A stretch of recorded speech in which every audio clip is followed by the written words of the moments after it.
جناب فاطمہ شب قدر کی مانند ہے، کوئی انہیں درک نہیں کر سکتا، کوئی انہیں سمجھ نہیں سکتا۔ اگر ہم بی بی کے کردار کی 18 سالہ مختصر سی زندگی سے تھوڑے سے گوشے اٹھائیں تو جناب فاطمہ واحد ہستی ہیں جو سیدہ، آپ کے القابات ہیں، جو سیدہ ہیں، جو نوریہ ہیں، جو حانیہ ہیں، جو عذرا ہیں، جو کریمہ ہیں، جو رحیمہ ہیں، جو عفیفہ ہیں، جو قانعہ ہیں، جو حکیمہ ہیں، جو فہیمہ ہیں، جو علیمہ ہیں، جو عالمہ ہیں، جو معلمہ ہیں، جو کریمہ ہیں، جو رحیمہ ہیں، جو حبیبہ ہیں، جو شریفہ ہیں، جو عفیفہ ہیں، جو جلیلہ ہیں، جو جمیلہ ہیں، جو سلیمہ ہیں، جو شفیعہ ہیں، جو شفیقہ ہیں، جو قوامہ ہیں، چیزوں کو اٹھانے والی، جو صوامہ ہیں، جو روزہ سکھانے والی ہیں، جو عطوفہ ہیں، رؤوفہ ہیں، جو حنانہ ہیں، جو منانہ ہیں، جو عالیہ ہیں، جو حانیہ ہیں، جو پاکیہ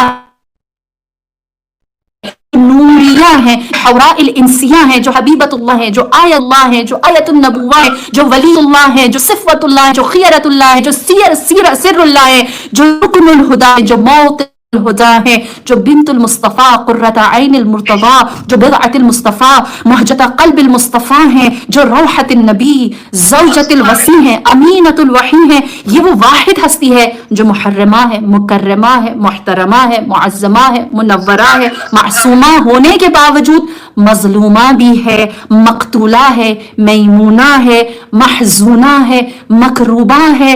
یہ وہ واحد خاتون ہے جس کے بارے میں زبان وحی نے یہ کہا ہے کہ یہ وارثۃ السید الانبیاء، خاتم النبیین ہے، درۃ البیضاء ہے، غرۃ الغراء ہے۔ حیدری یا یا علی، علی، نعرہ حیدری یا علی، نعرہ سلوات،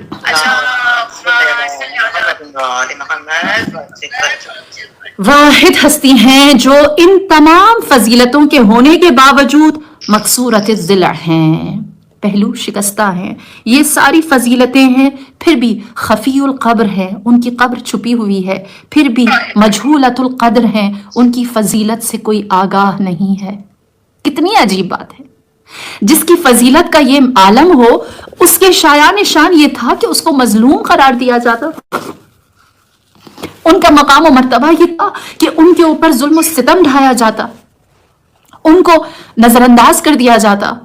آج کی شب آپ لوگوں کے پاس تھوڑا وقت ہوگا، لیکن ہمارے ہاں رات کا وہ پہر ہے، مجھے اس سلسلے میں معاف رکھیں، کیونکہ میں بھی ماں ہوں نا، اور اپنے بچوں کو سلایا ہے میں نے، کل اسکول ہے، ان کا کلاسز ہیں۔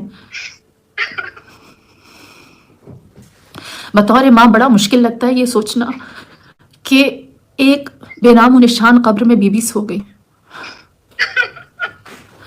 اور آپ کا انتظار اتنا طولانی ہے کہ اب تک وہ بیوی انتظار میں ہے کہ میرا فرزند آئے اور نشان قبر کو ظاہر کرے، اور یہ پہر بار بار ہمارے اذہان کو متوجہ کرتا ہے جنت البقیع کی جانب، جہاں وہ قبر ویران ہے اور گھر میں سناٹا ہے، خاموشی ہے، ویرانی ہے۔ اجازت دیجیے کہ آج صرف ذکر مصائب فاطمہ الزہرا، اس بی بی پر جو مصیبتیں ٹوٹی، اور کس طرح سے کتنے تھوڑے سے وقت میں ایک مصیبت کے بعد دوسری مصیبت فاطمہ الزہرا پر آئی۔ 28 صفر جب خبر شہادت رسول خدا، رحلت رسول خدا آپ کو سنائی گئی، جناب فاطمہ الزہرا نے صرف ایک بات کہی، میرا رکن ٹوٹ گیا۔ پھر اس کے بعد رسول خدا کا کرتا اپنے سینے سے لگاتی، اس کی خوشبو کو سونگھتی اور گریہ کر کر کے آپ اپنے وقت کو گزارتی۔ کبھی صحن میں آتی، امام حسن اور امام حسین سے سوال کرتی، اے حسنین، تمہارا وہ نانا کہاں گیا جو تم دونوں کو اپنی آغوش میں لے کر یا اپنے دوش پر سوار کر کے یہ کہتے تھے کہ دیکھو کیا خوبصورت سواری ہے، تمہارا وہ نانا کہاں گیا جو تمہارے بارے میں یہ کہتے تھے یہ نوجوانان بہشت کے سردار ہیں۔ پھر کبھی آپ سوئے مسجد رخ کر کے فرماتی، اے ممبر، اب تو ہمیشہ کے لیے ویران ہو گیا۔ کبھی آسمان کی جانب رخ کر کے کہتی، اب یہاں سے وحی نہ اترے گی، اب شریعت نہ اترے گی، اب لوگ نہیں جان سکیں گے کہ خداوند کریم نے بندوں سے کیا سوال کیا ہے، اب وحی کا دروازہ بند ہو گیا۔ پھر اس کے بعد آپ اپنے سجدے عبادت گاہ میں جب آتی تو مستحب ہے آذان اور اقامت کہیں، اور خواتین کے لیے مستحب ہے کہ وہ شہادتین کہیں۔ تو جب نماز سے پہلے آپ شہادتین کہتی ہیں، اشہد ان لا الہ الا اللہ و اشہد ان محمد رسول اللہ، تو روایت میں ہے کہ نماز سے بہت دیر پہلے تک جناب فاطمہ گریہ کرتی، کہ جس نبی کے چہرے کو دیکھ کر میں کہتی تھی کہ میں گواہی دیتی ہوں محمد اللہ کے رسول ہیں، وہ چہرہ نہ رہا، اب یہ آنکھیں اپنی روشنی کھو چکی ہیں، اب یہ آنکھیں اپنی روشنی کھو چکی ہیں۔ لہٰذا یہ مصیبت کم نہ تھی کہ جناب فاطمہ کی آنکھوں نے یہ دیکھا کہ رسول کا جنازہ جب مسلمانوں کے شہر سے اٹھایا گیا تو تھوڑے سے لوگ اس میں شریک ہوئے، مسلمان سارے ہی آئے، انہوں نے سقیفہ کا میدان سجا دیا، سب بھول گئے 23 سال کی زحمت نبی کی کیا تھی۔ لہٰذا جناب فاطمہ الزہرا دفاع علی بن ابی طالب میں جب میدان میں آئیں، روایت ہے کہ بی بی نے جب امیر المؤمنین کے حق میں گواہی دی تو بہت سونے امیر المؤمنین کی اس گواہی کو حق فاطمہ الزہرا میں رد کیا۔ تاریخ گواہ ہے جناب فاطمہ الزہرا نے جب دیکھا کہ علی ابن ابی طالب آپ کے خطبے کا بھی حصہ اشتمت شملت الجنین، تم لوگوں نے علی کو ایسا کر دیا جیسے ماں کے شکم میں بچہ سکڑ کے بیٹھ جاتا ہے، اس طرح تم نے علی کے ہاتھ پیر باندھ دیے، ایسا تم نے اس حیدر کرار کو تنہا کر دیا۔ پھر اس کے بعد بی بی کے لیے علی کی تنہائی کافی نہ تھی کہ فدق کی جاگیر آپ سے چھین لی گئی، اور جب فدق کی جاگیر چھین لی گئی، روایت ہے کہ آپ سے کہا گیا کہ اگر کوئی ثبوت ہے تو لے کر آئیں۔ تصور کریں ثبوت کس سے مانگا جا رہا ہے؟ جو اسلام کے لیے گواہ تھی بی بی، جو اسلام کے لیے مباہلہ کے میدان میں گواہ بن کر گئی تھیں، تو لوگوں نے جو مد مقابل تھے، ان عیسائیوں نے جب بی بی کو آتے ہوئے جناب پنجتن کو بلکہ آتے ہوئے جب دیکھا تھا تو کہا تھا اس سے پہلے کہ یہ اپنے ہاتھ گواہی کے لیے یا دعا کے لیے اٹھائیں، یہاں سے نکل جاؤ، ان کی بد دعا آسمان کو ہمارے اوپر گرا سکتی ہے۔ اس کی گواہی کو جھٹلایا گیا۔ جناب فاطمہ الزہرا نے جب دیکھا کہ ہماری گواہی جھٹلائی جا رہی ہے تو اس کے بعد بی بی نے کیا کیا؟ تصور کیجئے، صدیقہ کونین ہے، خاتون جنت ہے، شفیعہ اعظم محشر ہے، محشر میں سب سے بڑی شفاعت جناب فاطمہ الزہرا کی ہوگی۔ بی بی اتنی بڑی ہستی ہونے کے باوجود مدینے میں رہنے والے ہر انصار اور مہاجر کے گھر کے دروازے پر گئیں، ہر انصار اور مہاجر کے گھر کے دروازے پر گئیں، اور سب کو آپ نے رسول خدا کی وصیت یاد دلائی، سب کو اسلام کا رکن یاد دلایا، اور وہ لوگ جو در فاطمہ الزہرا سے حاصل کرتے تھے انہوں نے بی بی کو کیا جواب دیا؟ اے بی بی آپ نے آنے میں دیر کر دی، یا آپ ان سے پہلے آتی اور سوال کرتی تو ہم یقیناً جواب مثبت دیتے، لیکن اے بی بی آپ نے آنے میں وقت لگا دیا۔ روایات میں ہے 300 گھر تھے مسلمانوں کے مدینے میں، 300 دروازوں پر دستک دی، 300 دروازوں پر دستک دی اور خالی پلٹا دی گئی بی بی۔ صرف 6 گھر ایسے تھے جن سے بی بی کو لبیک کی آواز آئی اور وہ آپ سے ملحق ہو گئے۔ اس کے علاوہ مسلمانوں نے 300 گھر اس بی بی پر رد کر دیے گئے جس کے دروازے پر اگر یہودی آتا تھا نا کچھ مانگنے کے لیے تو وہ اپنے گلے کا ہار بیچ دیتی تھی، لیکن یہودی کو بھوکا سونے نہ دیتی تھی۔ جس کے دروازے پر اگر یہودی آتا تھا اور گھر میں کچھ دینے کے لیے نہ ہو تو وہ اپنے سر کی چادر فروخت کرتی تھی، لیکن ان کی ضرورت پوری کرتی تھی۔ اس دروازے سے مسلمان چھوڑے، عزت والے اصحاب درکنار، انصار اور مہاجر چھوڑے، کوئی یتیم، اسیر اور مسکین خالی نہیں گیا، کوئی بے آبرو اس دروازے سے خالی نہ گیا تھا، اور صدیقہ کونین انصار و مہاجرین کے دروازے پر آئیں تو انہیں خالی بھیج دیا گیا۔ میری جان قربان، جب بی بی نے یہ دیکھا تو اس کے بعد صدیقہ کونین نے فیصلہ کیا وقت نماز آپ جا کر لوگوں کو بتائیں گی حق کیا ہے۔ میری بی بی کا خطبہ ہوا، جب خطبہ سنا تو حکومت وقت جو اس وقت کے درباری تھے انہوں نے کہا کہ آپ نے اپنے خطبے سے لوگوں کے دلوں کو مول لیا، لیکن جو فدق ہے اس کے لیے آپ کو ہمارے لیے ثبوت لا کے دینا ہوگا۔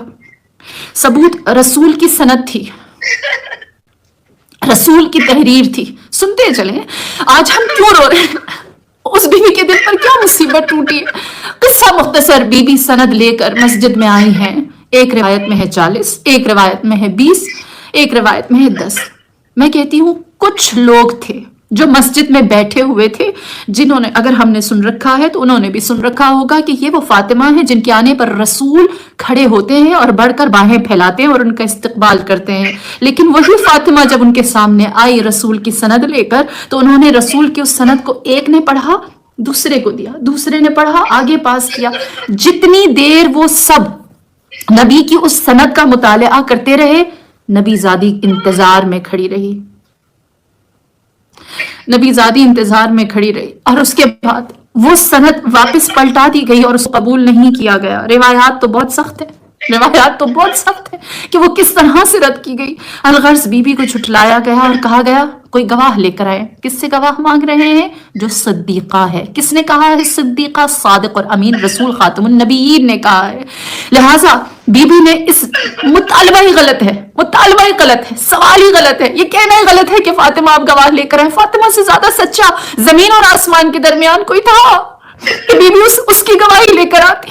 بی سے یہ سوال کرنا ہی ناجائز ہے کہ آپ کوئی اپنی جانب سے کوئی گواہ لے کر آئے. جو بی نے فرما دیا یہ حرف آخر ہے، یہ آخری بات ہے.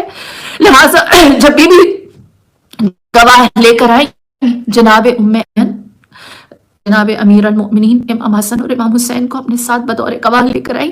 روایت ہے کہ جناب ام ایمن سیاہ پوست تھی نا، حبشی تھی، تو ان کو آتے ہوئے دیکھ کر مذاق اڑایا گیا. کہا گیا یہ دیکھو ایک کالا گورے کے لیے گواہی دے گا، ایک عجم عرب کے لیے گواہی دے گا. وہ حبشی نہ تھی، وہ کنیز فاطمہ الزہرا ہے، وہ انتخاب فاطمہ الزہرا ہے جس کو جناب فاطمہ الزہرا نے سچا سمجھ کے اپنے ساتھ شامل کیا. اس پر ہماری جانیں قربان. لیکن وہ گواہی بھی رد کر دی گئی. اب میری بیوی کے پاس کوئی راستہ نہ تھا سوائے اس کے کہ اپنے گھر میں گریا کریں اس امت کی بے وفائی پر. جب بیوی گریا کرتی تو روایت ہے کہ لوگوں نے آ کر کہا ہے فاطمہ یا دن کو رویا کریں یا رات کو رویا کرے. وہ ہمسائے ہیں جن کے لیے ہاتھ اٹھا کر نماز فجر کے بعد فاطمہ دعا کرتی تھی. میری جان قربان، آپ نے کیا حقوق ہمسائیگی ادا کی، اپنے گھر سے نکلی بیت الاحزان آباد کی، یہاں تک کہ معاشرے نے اس حد تک میری بیوی کو جناب امیر المؤمنین کو تنہا کیا. کہتے ہیں کہ شیعوں کی گھڑی داستان ہے. مجھے اتنا بتائیے، امام علی علیہ السلام مدینے میں رہتے تھے نا، مدینے میں رہتے تھے نا، مدینے میں جہاں سارے مسلمان رہتے تھے وہاں کیوں امام علی یہودی کے باغ میں کام کرتے تھے؟ کیوں یہودی کے باغ میں کام کرتے تھے؟ اس حد تک لوگوں نے نگاہیں پھیر دیں، اس حد تک پھیر دی کہ ماں بعد رحلت رسول کوئی مسلمان اپنے باغ میں میرے مولا کو مزدور رکھنے پر تیار نہ تھا کہ آپ نے بی بی سے کہا سلام درکنار، لوگ سلام کیے بغیر چلے جاتے ہیں تو میں سلام کرتا ہوں اور کوئی جواب نہیں دیتا. یا تو تاریخ سے یہ جملے نکال دیں، اور اگر یہ حقیقت ہے اور ایسا ہوا ہے تو ہمیں رونے کا حق دے، ہمیں ان حقیقتوں کے اوپر سے پردہ چاک کرنے دے، اس قلب مستر پر ہمیں مرہم رکھنے کی اجازت دے. یہاں تک کہ جب بی بی بیت الاحزان تشریف لے گئی، وہاں آپ نے گریا کیا تو روایت ہے کہ شہر مدینہ میں کوہرام بپا ہوا کہ رسول زادی اپنا گریا ختم نہیں کرتی، علی اس وقت کے خلیفہ کے ہاتھ پر بیعت نہیں کرتے. لہٰذا جن کے پاس طاقت و قدرت تھی وہ اپنے ساتھ 40 گھڑ سوار لے کر اپنے ساتھ اس وقت کا سب سے طاقتور اور شجاع سپاہ سالار لے کر، آپ تلاش کریں نا، اور اپنا غلام جس کے ہاتھ میں کوڑا تھا اس کو لے کر، ہاتھ میں آگ کے شعلے لے کر دروازہ فاطمہ پر آیا اور کہا کہ علی سے کہیں بیعت کے لیے باہر آئے. امیر المؤمنین نے قسم کھا رکھی تھی کہ قرآن کی جماوری تک باہر نہ جاؤں گا. دوسرا ان کا مقصد تھا کہ امام علی علیہ السلام سے ان کا سامنا ہو. لہٰذا ان کے مقصد کو ناکام کرنے کے لیے جناب فاطمہ الزہرا خود دروازے پر آئیں کہ یہ علی کا گھر نہیں، یہ علی اور فاطمہ کا گھر ہے، یہ رسول کی بیٹی کا گھر ہے. اسی لیے بی بی نے فرمایا اے شخص میں فاطمہ ہوں، تو جواب آیا ہوتی رہیں. آپ سب جانتے ہیں بی بی نے دروازہ کھولا نہیں، بی بی پر دروازہ گرایا گیا اور بی بی کو شہید نہیں کیا گیا. بی بی کے شکم میں موجود جناب محسن کو بھی شہید کیا گیا. ایک نہیں 2 افراد کی شہادتیں ہوئی. نہ جانے کس چیز کا غصہ تھا مسلمانوں کو. الغرض جب بی بی پر دروازہ گرا، میں کیسے بیان کروں اہل عذاب سب کو خداوند کریم نے جیسا آپ کو غم سید الشہداء دیا ہے ویسے ہی غم فاطمہ الزہرا دے. در و دیوار کے درمیان پس گئی تھی زہرا، مدد کے لیے گھر میں حسن بھی تھے، حسین بھی تھے، امام علی مشکل کشا بھی تھے، لیکن پکارا تو آپ نے اپنے آخری فرزند امام زمانہ کو پکارا اور فرمایا یا مہدی ادرکنی، اے میرے فرزند مہدی میری مدد کے لیے آئیے. اور پھر وہ کیفیت ہو گئی بی بی کی کہ اب بیت الاحزان نہ جا سکتی تھی فاطمہ، بیت الاحزان بھی نہ جا سکتی تھی فاطمہ. روضہ رسول کی جانب اس طرح سے جاتی تھی کہ دیوار پکڑ کر تاریخ کے اوراق تلاش کیجئے اور دیکھیے بی بی کا سن مبارک 18 سال کی کوئی بچی دیوار پکڑ کر چلتی ہے؟ مجھے بتائیے ایک 18 سال کی بچی دیوار پکڑ کر کیوں جاتی ہے؟ کیوں وہ یوں ہی نہیں چل سکتی؟ الغرض جناب فاطمہ تو زہرا دیوار پکڑ کر سوئے روضہ رسول گئیں اور آپ نے یہ مرثیہ پڑھا، صبت علیہ مصائب، اے میرے بابا آپ کے بعد میں ہمارے اوپر وہ مصیبتیں ٹوٹی کہ اگر روشن دنوں پر پڑتی تو وہ تاریک راتوں میں بدل جاتی، اگر وہ پہاڑوں پر پڑتی تو وہ پہاڑ ریزہ ریزہ ہو جاتے۔ میری جان قربان جناب فاطمہ الزہرا کے اس مرثیے پر کہ جنہوں نے ہم سب کو بتایا کہ کیا دل آزردہ ہے جناب فاطمہ الزہرا کا، اور پھر پلٹ کر آئی۔ آپ سب جانتے ہیں میری بیوی نے اس بستر شہادت پر اپنا وقت کس تکلیف کا کاٹا۔ ایک انگلی ٹوٹ جائے، بدن کی ایک ہڈی ٹوٹ جائے تو انسان کے لیے سانس لینا دشوار، اگر کسی کی پسلیاں ٹوٹی ہوئی ہوں، نہ جانے وہ کس طرح سے سانس لے، نہ جانے اس کس طرح سے وقت گزارا۔ ہائے بی بی کا شکستہ پہلو، آپ جانتے ہیں میں زیادہ نہیں بس بی بی کے شکستہ پہلو کو بیان کروں کہ یہ شکستہ پہلو جو بی بی کا جس میں میخ آ کر لگی، محسن شہید ہوئے، اس شکستہ پہلو کو زہرا نے چھپائے رکھا، کسی سے اس درد پہلو کا ذکر نہ کیا۔ جناب ام ایمن کہتی ہیں کہ جب امیر المومنین بی بی کو غسل دے رہے تھے تو آپ نے اپنے دونوں ہاتھوں سے سر کو پکڑا اور گریہ کیا۔ میں نے کہا مولا کیا ہوا؟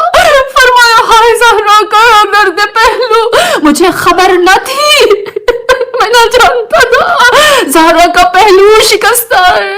یہ درد کس کیفیت میں تھی بی بی؟